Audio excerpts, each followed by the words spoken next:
देखेंगे पार्ट 4 है coding decoding का। ये क्वेश्चन रेलवे जेएनटीपीसी यानी ग्रुप डी में पूछता है। आप देखेंगे एक विशिष्ट भाषा, जिस तरह का क्वेश्चन आप देखेंगे कुछ तरह का क्वेश्चन कुछ है, इसका अर्थ कुछ और कहता है लेकिन समझ में नहीं आता है। कुछ चाइनीज भाषा चिंग चांग छिंग फांग भिंग भांग भी लिखा रहता है, इसमें समझ में नहीं आता। लेकिन आप इसको सॉल्व करने का तरीका या तो दोस्तों इसको सर्किल में कर दीजिए या ट्रायंगल में कर दीजिए या आप उसको स्क्वायर में या रेक्टेंगल में, उस तरह से, या जो शब्द मिल रहे हैं उसको काट देना। क्या करना है, जो शब्द मिल रहे हैं मैच कर रहे हैं सेम टू सेम काट देंगे, उसमें से कुछ बच जाता है जो पूछता है उसी वही आपका आंसर होगा। देखिए क्या कर रहा है, स्टेयर गोइंग अप, आप ऐसे लिखेंगे स्टेयर्स गोइंग, क्या कर रहा है, गोइंग अप। अर्थ है, अर्थ इसको इस तरह से लिख देंगे, बराबर लिख देंगे। क्या करेंगे, बराबर लिख देंगे QEW, देखिए QW एड्स ADS, वो एड्स नहीं होता है एक्वायर्ड इम्यूनोडेफिशिएंसी सिंड्रोम। दोस्तों ये भी पूछता है, AIDS का फुल फॉर्म पूछता है जीएस में, एक्वायर्ड इम्यूनोडेफिशिएंसी सिंड्रोम। एड है ADS है, एड्स है, और ZCX है, ये क्या है, ZCX है। फिर उसी प्रकार से लिखेंगे how many stair, how many क्या लिखा है, हाउ मेनी स्टेयर्स, क्या है, how many stairs equal to क्या लिखा है, PIO, ये वाला PO नहीं PO है, वैसे लिखा हुआ है LJK, क्या है LJK, और फिर क्या है आपका ADS, एड्स है, क्या है एड्स। वही कह रहे हैं एड्स मत नहीं समझिएगा, जो कि आपका एक किस प्रकार, आप जानते हैं एड्स की बीमारी कैसे होती है, आपका एड्स की बीमारी किस प्रकार से इसको पता किया जाता है। एक एलिसा टेस्ट भी होता है, उससे जांच से ही पता चलता है कि आपको एड्स हुआ है। आपको किस प्रकार होता है, आप किसी यौन संबंध गलत संबंध बना लेने से, उसमें अगर शुक्राणु जीवाणु शुक्राणु नहीं कर उसमें जीवाणु उसके पाए जाते हैं, जो क्रोमोसोम्स अगर उसमें पाए जाते हैं तो आपको एड्स होने की संभावना हो जाती है। और इसमें अच्छा एक क्वेश्चन और भी है, रेलवे ने ऐसा पूछा था कि बच्चों के 10 के दिमाग के हिला दिया था, उसको हम कभी बाद में डिस्कशन करेंगे। रेलवे इतना होशियार समझता है बच्चों, जो 10 ही लेवल का क्वेश्चन है जो आता है। दोस्तों आइए देखते हैं, बात करते हैं। ही इज गोइंग, क्या है दोस्तों, ही इज गोइंग का अर्थ है ही is going QEW PYT FHG। आप देखेंगे क्वेश्चन है, अब देखेंगे स्टेयर इज गोइंग अप, आप देखिए stair is going up QW adds and ZCX, how many stair, देखेंगे इसका अर्थ क्या है PO, तो अर्थ मतलब उसके बराबर लिख देंगे POZLJK adds. He is going तो क्या है QUW PYT FHG। अब आपका पूछ रहा है अप, इसका मतलब क्या होगा, ये इसका जो अप है ये क्वेश्चन मार्क है दोस्तों, इसमें अप का मतलब क्या होगा, इसके स्थान पर क्या आएगा। 4 ऑप्शन दिया हुआ है ZCX ADS LJK QP। आप दोस्तों इसको क्या करेंगे, देखेंगे इसको सॉल्व करने का एक ही तरीका है, स्टेयर इज गोइंग। अब देखेंगे स्टेयर इसमें भी है, स्टेयर इसमें है, देखेंगे पहली लाइन में गोइंग है, इसमें भी गोइंग है, तो आप देखेंगे स्टेयर है, स्टेयर इस लाइन को लीजिए। अब इसमें देखिए कौन सा जो है इसमें मैच कर रहा है, तो QP, तो आप पहले देखिए गोला मार दीजिए दोस्तों, गोइंग को लीजिए 3, देखिए स्टेयर है, stair going up, how many stair, he is going, तो आप देखेंगे कि गोइंग को लेंगे तो आप इसमें देखिए QUP को गोला मार दीजिए, क्या कर दिए QUW को गोला मार दिए, क्योंकि ये भी को इससे मैच कर रहा है, ये इससे मैच कर रहा है, ये दो सेम का है तो ले लेंगे, इधर भी गोइंग है और QUP इधर भी, आसानी से समझिए। स्टेयर हमको क्या लाना है, इसका लाना। अगर तीसरी लाइन में या दूसरी लाइन में 2 बच जाते हैं तो उसका मतलब नहीं है, अगर आपका दोस्तों 1 बच जाता है तो जो बचेगा वही होगा। तो स्टेयर को देखेंगे, स्टेयर को मान लीजिए आप इसको ट्रायंगल में ले लीजिए, क्या कर दे, स्टेयर यहाँ पे है, स्टेयर यहाँ पे, ही इज, इसका कोई मतलब, इसके लीजिए आप तो स्टेयर है। अब देखेंगे दोस्तों स्टेयर के, देखिए इसमें ए डियर जो यहाँ पे हम लेंगे इस टाइम में उसका दोनों, जैसे स्टेयर है तो यहाँ पे जो दो शब्द होगा मैच करेगा वही लेंगे। तो आप देखिए A D S Z C X और यहाँ पे है क्या एल जे के ए डियर। तो आप यहाँ पे देखेंगे एड्स जो है इसको भी लेंगे और इसको भी करेंगे, क्योंकि दोस्तों यहाँ पे स्टेयर है, यहाँ इस लाइन में भी स्टेयर है, इसमें एडीएस है, इसमें भी एड। अब जो यू अप बच रहा यूपी, ये वाला हिस्सा जेड सी एक्स हो जाएगा। ऐसा नहीं है दोस्तों हाउ मेनी का, इसका निकाल हमको सिर्फ निकालने आंसर निकालने से मतलब है दोस्तों। यहाँ पे क्या हो जाए जेड सी एक्स हो जाएगा, जो कि ऑप्शन आपका ए हो जाएगा, जो कि आपका सही हो जाएगा बड़ी आसानी से। अगला देखेंगे, एक निश्चित भाषा में GJLTUOCBM का अर्थ है it is a car. QAZGJLKJH का अर्थ है ही इज ए राम। CBMKJHOIU का अर्थ है राम हैज कार। इस भाषा में इट्स का क्या अर्थ होगा? क्या पूछ रहा है? इट्स मीन्स होता है यह, इसका क्वेश्चन मार्क है क्या होगा? ऑप्शन ए दिया हुआ है, किस ईयर में आया किस पेपर में आया वो लिखा हुआ है। आप देखेंगे जो चीज यहाँ पे दर्शाई है चीज, चीज यूपी और बिहार में बड़ा मशहूर है। चीज मानने जाते हैं मुंह से निकल जाता है, तो ऐसा मत समझिएगा कि चीज क्या है, चीज क्वेश्चन में नहीं है। हम लोग शुरू से अभी तक जानते हैं क्या होता है।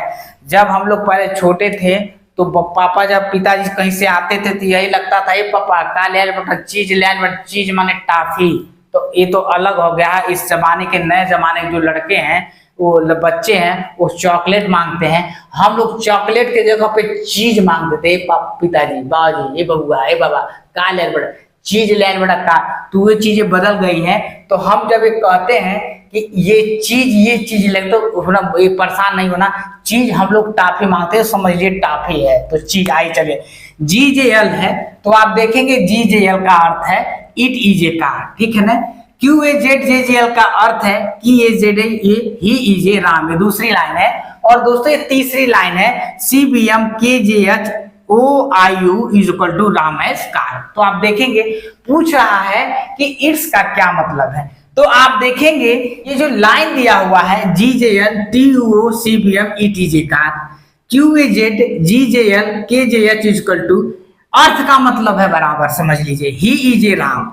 CBMKJHOIU is equal to Ram has car. अब देखेंगे यहाँ पे GJL है, इस लाइन को लेते हैं तो GJL इसमें भी है GJL इसमें है, कार इसमें है राम इसमें है, कार इस लाइन में। तो आप देखेंगे इज इसमें है इज इसमें है, तो इसको गोला पार दीजिए, इसको गोला GJL और इसको भी गोला पार दीजिए, या तो आप इसको काट दीजिए वो भी आसान है, ठीक है ना। तो आप इसको गोला पार दिए।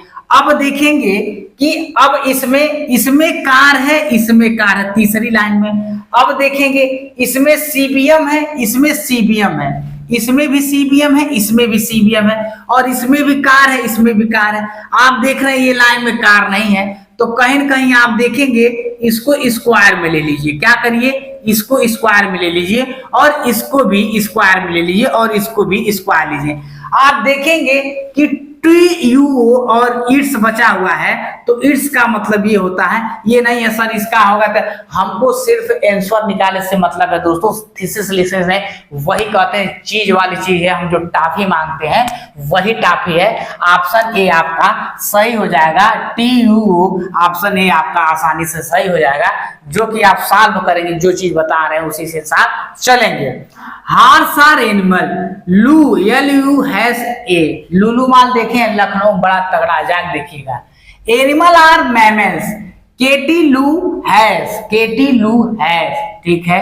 Are horse mammal, KT has at the rate. इस कोड का एनिमल्स का कैसे लिखा जाएगा? आप देखिए एनिमल का पूछेगा क्या होगा, इसका कोड क्या होगा?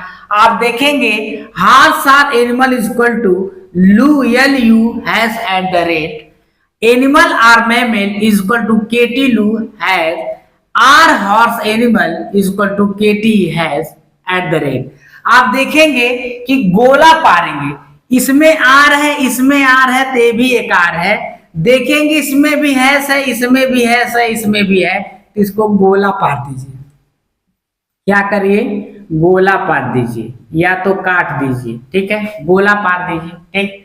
अब देखेंगे ये तीनों मैच कर गया। अब क्या है, हमको क्या लाना है, एनिमल है, एनिमल इसमें भी है, एनिमल इसमें भी है, तो हमको कुछ नहीं करना है कि या तो मैमल को हटा दे, हॉर्स को हटा दे, एनिमल एक जगह बच जाएगा तो आपका आंसर होगा। तो हमको क्या करना, हॉर्स इसमें है और हॉर्स इसमें है, तो आप क्या करेंगे, हॉर्स को इसको इस तरह से कर दीजिए, क्या कर दीजिए, हॉर्स हॉर्स कर दीजिए। अब देखेंगे देखेंगे एट द रेट है, एट द रेट है, इसको भी कर दीजिए, इसको भी देख दे। तो अगर पूछ देगा सवाल में मैमल इक्वल टू केटी होगा, एनिमल इक्वल टू क्या होगा, लुलू माल होगा, लू क्या हो जाएगा, एनिमल, एनिमल का पूछा दोस्तों क्या होगा, यू होगा। तो आप ऑप्शन में देखिए कहां पर पे है, at the hash K T C U, option C है, ऑप्शन ए गलत हो जाएगा, ऑप्शन बी गलत हो जाएगा और ऑप्शन डी गलत हो जाएगा। इस तरह का पेपर में एग्जाम में आपका आसानी से पूछता बहुत ही। देखिए दोस्तों एक निश्चित कुट भाषा में कह रहा सी इज फाइन, तो कह रहा है सी इज फाइन, LIQI लिखा जाता है, इज सैम हेल्दी, OITILU, तो कह रहा C is fine is equal to LIQI। इसी तरह से आप भी करेंगे जिससे हम कर रहे हैं, is Sam healthy is equal to OITILI। अब पूछ रहा है कि लिखा जाता है तो कूट भाषा में इज को किस प्रकार लिखा जाता है, इज को किस प्रकार लिखा जाएगा इसके आधार पर। तो आप देखेंगे सी इसमें है, सी अकेले है, इज फाइन इसमें भी सब अकेला अकेला है, सब अकेला अकेला है, जोड़ा कोई नहीं बन रहा है, सिर्फ इज इसमें है, सिर्फ इज में है, और LI इसमें है, LI इसमें है। इसी तरह से आप इसको भी सॉल्व करेंगे, LI इसमें है, LI इसमें है, तो देखेंगे और किसी से मतलब नहीं है क्योंकि जोड़ा इसका बन चुका है दोस्तों। तो इज इक्वल टू क्या होगा, LI। तो ऑप्शन में आप देखेंगे कहां पे है, ऑप्शन सी में आप मार देंगे और आगे बढ़ जाएंगे। इस तरह से पेपर में आपके सवाल पूछता रहता है। दोस्तों देखेंगे ये नंबर है, कुछ आपका अल्फाबेट है और नंबर लिखा हुआ दिल्ली इस कैपिटल 7538521559। फिर कह रहा है राम लिव्स इन दिल्ली 15325। इसका मीनिंग आपको नहीं समझना है, बस ये कंपेयर कर देना, 153253159 राम इस टीचर है, 75315795 पूछ रहा है इसमें कि कैपिटल का क्या कोड होगा, क्या कर रहा है, कैपिटल का क्या कोड होगा। तो आप देखेंगे Delhi is capital 753852, Ram is lives in इतना, ये इतना दिया हुआ है, राम इज टीचर 753157। तो कहने का मतलब है आप देखेंगे ये लाइन देखिए कंपेयर करिए और ये लाइन, तो आप देखेंगे इसको कंपेयर करेंगे, इसको कंपेयर करेंगे, 753 और 753 ये मैच कर गया, कंपेयर कर गया। अब देखेंगे हमको कैपिटल लाना है, तो इसमें कैपिटल है तो इसको कंपेयर कर करके हटा देना है। तो देखेंगे दिल्ली है, दिल्ली है, तो कहीं न कहीं आप देखेंगे इसको स्क्वायर में ले लिए, दिल्ली को कर दिया। अब देखिए कौन सा नंबर है इसमें होगा, तो देखेंगे 159 ये कंपेयर हो गया, और कैपिटल का जो है इससे आपका जो बच जाएगा वो हो जाएगा। तो आप देखेंगे आंसर में क्या है, 852। Option A, option B, option C, option D आपका गलत हो जाएगा।